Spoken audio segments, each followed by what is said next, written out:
KPY Bala வந்து பாத்தீங்கன்னா நல்லா படிக்கிற ஸ்டூடெண்ட். 10th பிளஸ் 12th வந்து பாத்தீங்கன்னா ஒரு மார்க் வந்து அதிகமா எடுத்த ஸ்டூடெண்ட். அவர் கஷ்டப்பட்டு தான் இந்த நிலைமைக்கு வந்து அவர் வந்திருக்காரு. அவர் வாங்குற அந்த சம்பளத்துல இருந்து மக்களுக்கு உதவி செய்யணும்ன்றது செஞ்சுட்டு இருக்காரு.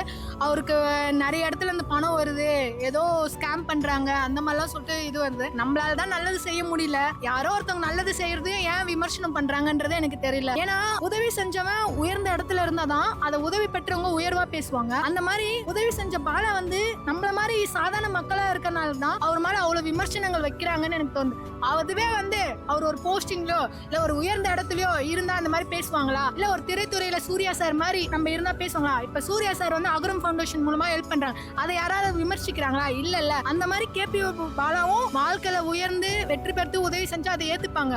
ஒருத்தன் கஷ்டப்படுறவன் நம்மள மாதிரி ஒருத்தன் கஷ்டப்படுறாங்களே, அந்த கஷ்டத்தை வந்து பார்த்து ஒருத்தன் உதவி செய்யறாங்கல்ல, அவங்கள வந்து யாராவது உதவி செஞ்சா அவங்களுக்கு வந்து நிறைய விமர்சனங்கள் வரதா செய்யும்.